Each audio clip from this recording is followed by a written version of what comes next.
Kalaburagi police की बड़ी कामयाबी, अज्ञात महिला के मर्डर केस का 48 घंटों में खुलासा। कलाबुरागी में एक दिल दहला देने वाली घटना सामने आई है, जहां एक अज्ञात महिला की बेरहमी से हत्या कर दी गई थी।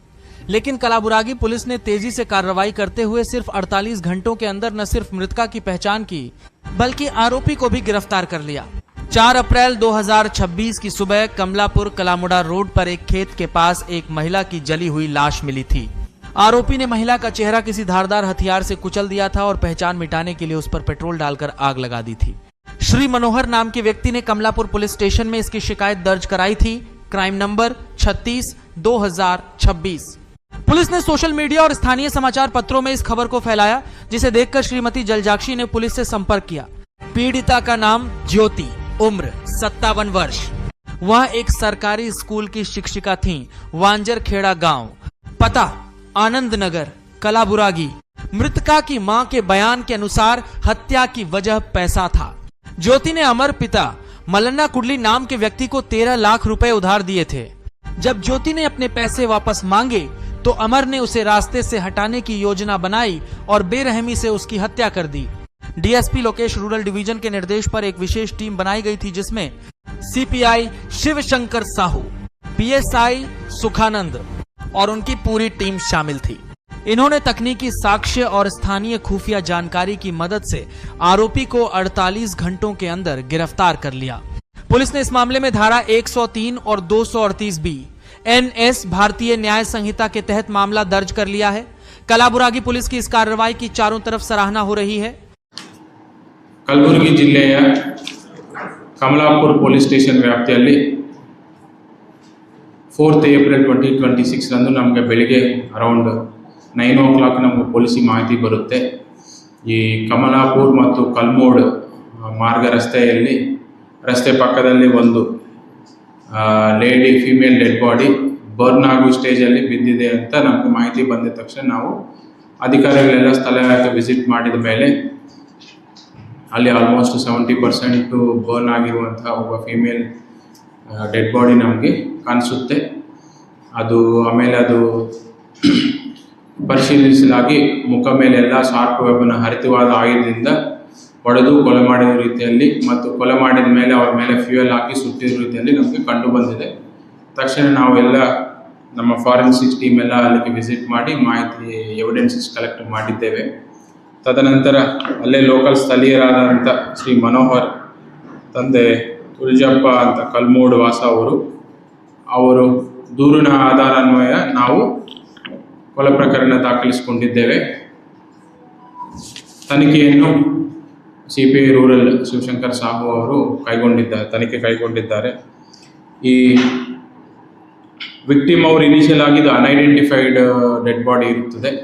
ಫಸ್ಟ್ ನಮ್ಮದು ಮೇನ್ ಪ್ರಯಾರಿಟಿ ವಿಕ್ಟಿಮ್ ಯಾರಿದ್ದಾರೆ ಅನ್ನೋದು ಅವ್ರು ಪತ್ತೆ ಹಚ್ಚೋದೇ ನಾವು ಮೇನ್ ಪ್ರಯಾರಿಟಿ ಆಗುತ್ತೆ. ತದನಂತರ ಆರೋಪಿತನ್ನು ಪತ್ತೆ ಹಚ್ಚಿ ದಸ್ತಗಿರಿ ಮಾಡೋದು ಸೆಕೆಂಡ್ ಪ್ರಯಾರಿಟಿ ಆಗಿರ್ತದೆ.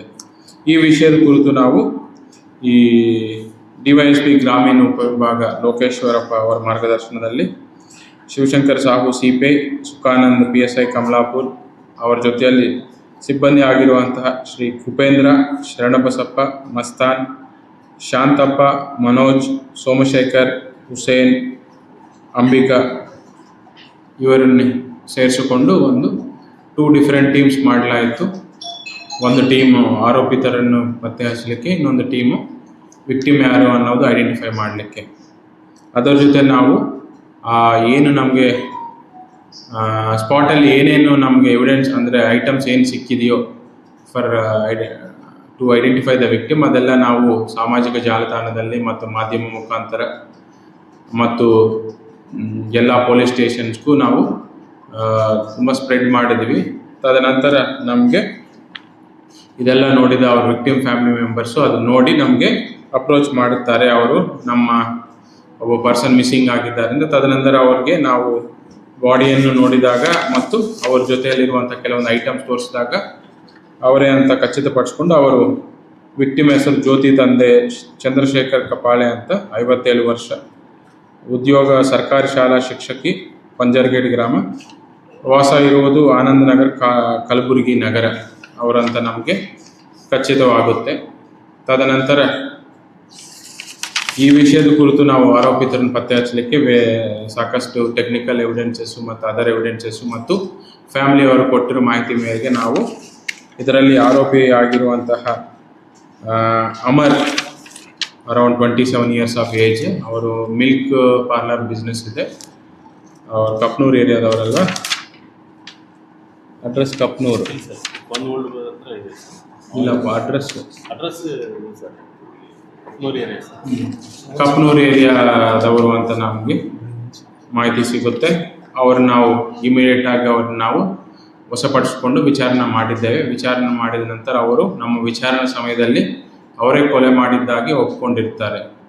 ಬಟ್ ಇದು ರೀಸನ್, ಮೋಟಿವ್ ಏನು, ಯಾವ ಕಾರಣಕ್ಕಾಗಿ ಮರ್ಡರ್ ಮಾಡಿದ್ದಾರೆ ಅಂತ ನಾವು ವಿಚಾರಣಾ ಸಮಯದಲ್ಲಿ ಕೇಳಿದಾಗ ಅವರು ಈ ಹಿಂದೆ 2-3 ವರ್ಷದ ಹಿಂದೆ ಅವರು ಮಿಲ್ಕ್ ಬಿಸ್ನೆಸ್ ಅಂತ ಈ ಆನಂದ್ ಹೋಟೆಲ್ ಕಡೆ ಒಂದು ಮಿಲ್ಕ್ ಬಿಸ್ನೆಸ್ ಇತ್ತು. ಆ ಸಮಯದಲ್ಲಿ ಎಲ್ಲ ಮನೆಗಳಿಗೆಲ್ಲ ಮಿಲ್ಕ್ ಹಾಕ್ತಿದ್ದಾಗ ಈ ಜ್ಯೋತಿಯನ್ನವರು ಪರಿಚಯ ಆಗ್ತಾರೆ. ಅವರು ಪರಿಚಯ ಆಗಿ ಮತ್ತು ಅವರು ಕ್ಲೋಸ್ನೂ ಆಗ್ತಾರೆ. ಅಂದರೆ ಅವ್ರ ಮನೆ ಏನಾದರೂ ಕೆಲಸ ಇದ್ದರೆ ಇವ್ರಿಗೆ ಹೇಳೋದು. ಮತ್ತು ಅವರು, ಯಾಕಂದರೆ ಅವರು ಟೀಚಿಂಗ್ ಎಲ್ಲ ಪ್ರೊಫೆಷನ್ ಎಲ್ಲ ಬೀದರ್ ಡಿಸ್ಟಿಕ್ಕಲ್ಲಿ ಮಾಡ್ತಾರೆ. ಇಲ್ಲೇನಾದರೂ ಅವಶ್ಯಕತೆ ಬಿದ್ದಾಗ ಈ ಅಮರ್ ಅನ್ನೋರು ಫೋನ್ ಮಾಡಿ ಅವ್ರಿಗೆ ಏನಾದರೂ ಕೆಲಸ ಇದ್ದಾಗ ಹೇಳ್ತಾ ಬರ್ತಿದ್ರು. ಹಂಗೆ ಇವರು ಜ್ಯೋತಿ ಅನ್ನೋರಿಗೆ ಕ್ಲೋಸ್ ಆಗಿದ್ದಾರೆ. ತದನಂತರ ಈಗ ರೀಸೆಂಟಾಗಿ ಅವರು ಮಿಲ್ಕ್ ಪಾರ್ಲರ್ ಬಿಸ್ನೆಸ್ಗೋಸ್ಕರ ಅವರು ದುಡ್ಡು ಅವಶ್ಯಕತೆ ಇದ್ದಾಗ ಅವರು ಜ್ಯೋತಿ ಅನ್ನೋರನ್ನ ಕೇಳಿದಾಗ ಅವರು 13 lakhs ಅಮೌಂಟನ್ನು ಇವರಿಗೆ ಅಮರ್ ಅನ್ನೋರಿಗೆ ಕೊಟ್ಟಿರ್ತಾರೆ. ಅವರೆಲ್ಲ ಬಿಸ್ನೆಸ್ ಸ್ಟಾರ್ಟ್ ಆದಮೇಲೆ ಅವರು ಮತ್ತೆ ವಾಪಸ್ ದುಡ್ಡು ಬೇಕು ಕೇಳಿದಾಗ ಇವರು ಸಮಯಕ್ಕೆ ಕೊಟ್ಟಿರಲಿಲ್ಲ. ಅದೇ ವಿಷಯಕ್ಕಾಗಿ ಅವರ ಮಧ್ಯದಲ್ಲಿ ಆವಾಗ ಜಗಳ ಆಗ್ತಾ ಇತ್ತು. ಸಿಮಿಲರ್ಲಿ ಆ ಮರ್ಡರ್ ಆಗೋ ದಿನನೂ ಅದೇ ವಿಷಯಕ್ಕಾಗಿ ಜಗಳ ಮಾಡ್ಕೊಂಡಿದ್ದಾಗ ಇವರು ಆರೋಪಿ ಹೇಳಿಕ ಸಮಯದಲ್ಲಿ ಅವರು ನೀವು ದುಡ್ಡು ಕೊಡಲಿಲ್ಲ ಅಂದರೆ ನಿಮ್ಮ ವಿರುದ್ಧ ನಾವು ಪೊಲೀಸ್ ಸ್ಟೇಷನಲ್ಲಿ ದೂರು ದಾಖಲಿಸುತ್ತೇನೆ ಅಂತ ಇವ್ರಿಗೆ ಹೆದರಿಸಿದಾಗ ಅವರು ಇವ್ರನ್ನ ಹಿಂಗೆ ಬಿಟ್ಟಿದ್ರೆ ನಾನು ವಿರುದ್ಧ ಪೊಲೀಸ್ ಸ್ಟೇಷನ್ ಕೇಸ್ ಮಾಡ್ತಾರೆ, ಇನ್ನು ಬೇರೆ ಬೇರೆ ರೀತಿಯಿಂದ ನನಗೆ ತೊಂದರೆ ಕೊಡ್ತಾರೋ ಅನ್ನೋ ಉದ್ದೇಶದಿಂದ ಅವರು ಕೊಲೆ ಮಾಡಲಿಕ್ಕೆ ಡಿಸೈಡ್ ಆಗ್ತಾರೆ. ಅವರು ಕಪ್ನೂರಿಂದ ಕಾರಲ್ಲಿ ಹಂಗೆ ಸ್ವಾಮಿ ಸಮರ್ಥ ಕಡೆ ಹೋಗಿ ಅಲ್ಲಿಂದ ಮತ್ತೆ ಅಲ್ಲೇ ನಿಯರೆಸ್ಟ್ ಕಮಲಾಪುರಕ್ಕೆ ಮತ್ತೆ ವಾಪಸ್ ಬಂದು ಇವರು ರಸ್ತೆಯಲ್ಲಿ ಜಿಯೋ ಪೆಟ್ರೋಲ್ ಪಂಪ್ ಕಡೆ ಒಂದು ಫ್ಯೂಯಲನ್ನು ಕ್ಯಾನಲ್ಲಿ ತುಂಬಿಕೊಂಡು ಗಾಡಿ ಹಿಂದೆ ಇಟ್ಟಿರ್ತಾರೆ. ಅಲ್ಲಿಂದ ಅವರು ಸೀದಾ ಕಮಲಾಪುರ ಮುಖಾಂತರ ಕಲ್ಮೋಡಕ್ಕೆ ಅಲ್ಲಿ ದಿಗಂಬರ್ ಮಾಣಿಕ್ ಪ್ರಭು ದೇವಾಲಯಕ್ಕೆ ಹೋಗೋಣ ಅಂತ, ದತ್ತ ದಿಗಂಬರ್ ಮಾಣಿಕ್ ಪ್ರಭು ದೇವಾಲಯಕ್ಕೆ ಹೋಗೋಣ ಅಂತ ಇವ್ರನ್ನ ಕರ್ಕೊಂಡು ಹೋಗಬೇಕಾದ್ರೆ ಮಧ್ಯದಲ್ಲಿ ಗಾಡಿ ನಿಲ್ಲಿಸಿ ಇಂಜನ್ ಹೀಟ್ ಆಗಿದೆ ಅಂತ ಹೇಳಿದ ಮೇಲೆ ಅವರು ಇಳಿದಾಗ ಇವರು ಹಿಂದೆ ತಂದು ಗಾಡಿಯಲ್ಲಿ ಇಟ್ಕೊಂಡಿರುವಂತಹ ಮಚ್ಚು ತಗೊಂಡು ಅವರು ಮತ್ತು ಅದರ ಜೊತೆ ಅವ್ರ ಕಡೆ ಒಂದು ಕಲ್ಲರ್ ಬಣ್ಣ ಇರುತ್ತೆ, ಆ ಬಣ್ಣನ ಕಣ್ಣಲ್ಲಿ ಹಾಕಿ ಆ ಮಚ್ಚಿಂದ ಅವ್ರಿಗೆ ಹೊಡಿದ ತಕ್ಷಣ ಅವ್ರು ಕೆಳಗಡೆ ಬೀಳಿದ ಮೇಲೆ ಅವ್ರ ಮೇಲೆ ಇವರು ತಂದಿರುವಂಥ ಫ್ಯೂಯಲನ್ನು ಹಾಕಿ ಸುಟ್ಟಿದ ಮೇಲೆ ತದನಂತರ ಅವರು ವಾಪಸ್ ಮತ್ತೆ ಗುಲ್ಬರ್ಗಕ್ಕೆ ಬಂದು ಅವ್ರ ಮನೆ ಕಡೆ ಹೋಗಿರ್ತಾರೆ. ಇಷ್ಟು ಮೋಟಿವ್ ಪ್ಲಸ್ ರೀಸನ್ ನಮಗೆ ಅವ್ರ ವಿಚಾರಣೆಯಲ್ಲಿ ನಮಗೆ ಹೇಳಿರ್ತಾರೆ. ತದನಂತರ ನಾವು ಬೇರೆ ಇದನ್ನು ನಾವು ಖಚಿತಪಡಿಸ್ಕೊಂಡಿದ್ದೇವೆ. ತದನಂತರ ದಸ್ತಗಿರಿ ಮಾಡಿ ನ್ಯಾಯಾಂಗ ಬಂಧನಕ್ಕೆ ಕಳಿಸ್ಕೊಟ್ಟಿದ್ದೇವೆ.